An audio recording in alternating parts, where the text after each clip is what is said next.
Le Premier ministre est face aux députés de l'ALT depuis ce matin. Pour son discours sur la situation de la nation, il fait le bilan des 6 derniers mois de gestion du gouvernement.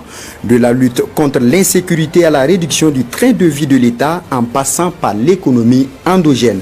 Apollinaire Joachimson Kelem de Tambela a livré son discours conformément aux dispositions de la Constitution. Sébastien Zong. Salut. Apollinaire Joachim Kelem de Tambela, né à Tambela, dans la province du Kouritenga, Burkina, est un avocat, écrivain et homme d'État burkinabé. Il est nommé Premier ministre par le président de la transition, chef de l'État, Ibrahim Traoré le 21 octobre 2022. Dans cette vidéo, le Premier ministre du Burkina Faso fait d'importantes révélations sur les relations France-Afrique et démontre l'intérêt pour les peuples d'Afrique d'instaurer leur propre démocratie. Suivez la vidéo jusqu'à la fin, vous allez adorer les déclarations qui ont été faites. La création du Fonds de soutien patriotique permet aux citoyens de contribuer à l'acquisition de moyens pour les forces combattantes. D'ici à la fin de 2023, les contributions attendues sont de l'ordre de 80 milliards. Le renforcement de la coopération militaire avec la Fédération de Russie permet le renforcement des capacités du personnel militaire et de meilleurs approvisionnements en armement et munitions. Face au blocus imposé par certains États occidentaux, une diversification était non seulement opportune, mais nécessaire.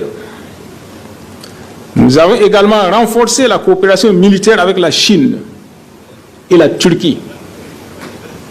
Cela nous a permis de disposer de moyens modernes et percutants. Le Burkina Faso dispose actuellement d'équipements de défense de dernière génération. Dans le domaine de l'économie, Maître Kelem de Tambela annonce une projection de 1,9% de taux d'inflation moyen en 2023 contre 14% en 2022. Une prouesse qu'il salue pour un pays en guerre où l'essentiel des ressources est orienté vers l'acquisition de moyens de combat. Le Premier ministre annonce une économie de plus de 24 milliards de francs CFA grâce aux actions de réduction du train de vie de l'État. Instruction a été donnée d'explorer les pistes pour une harmonisation des traitements dans la fonction publique et dans les sociétés d'État. Il est inadmissible que dans un pays où tout est prioritaire, même en temps de paix, que des agents accumulent des privilèges alors qu'à leur porte gémissent dans la pauvreté, voire la misère, la quasi-totalité des citoyens. Cela est d'autant plus inadmissible en temps de conflit armé. Des démarches sont en cours pour recouvrer les créances de l'État détenues par des particuliers ou des associations à divers titres. Les audits et contrôles ont concerné la gestion de 10 établissements publics de l'État, 21 projets et programmes, 5 sociétés d'État et 10 ambassades.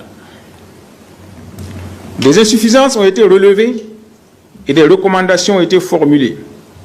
Les dossiers suivent leur cours en justice. Le régime de la transition est engagé à soutenir l'entrepreneuriat national avec un accent particulier sur la transformation des produits selon le Premier ministre.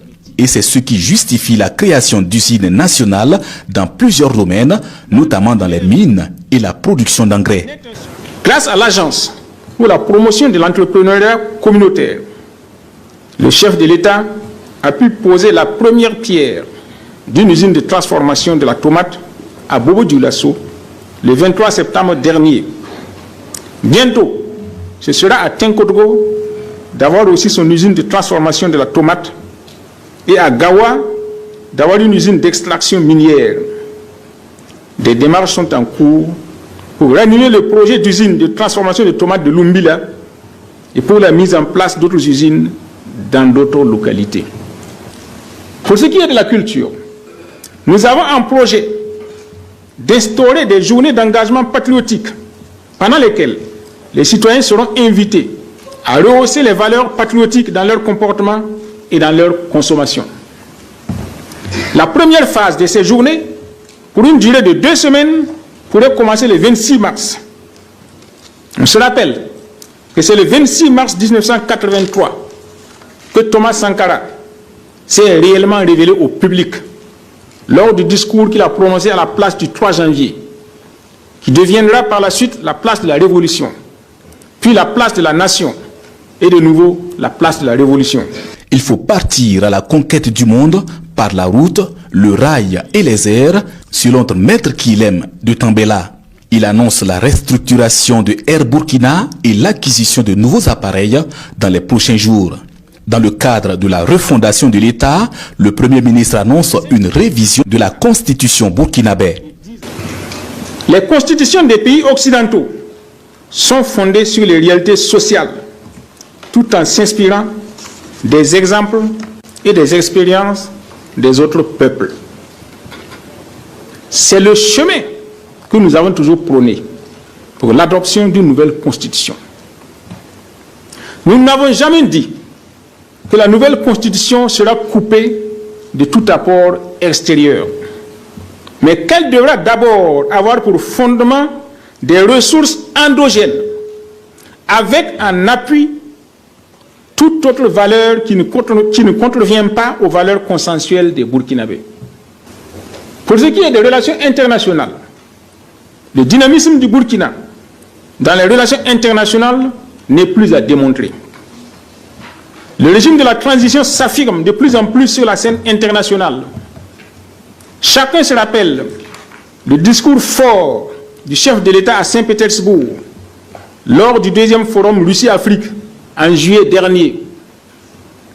De même, le 16 septembre a été signé entre le Mali, le Niger et le Burkina la charte du Liptako Gourma mettant en place l'Alliance des États du Sahel.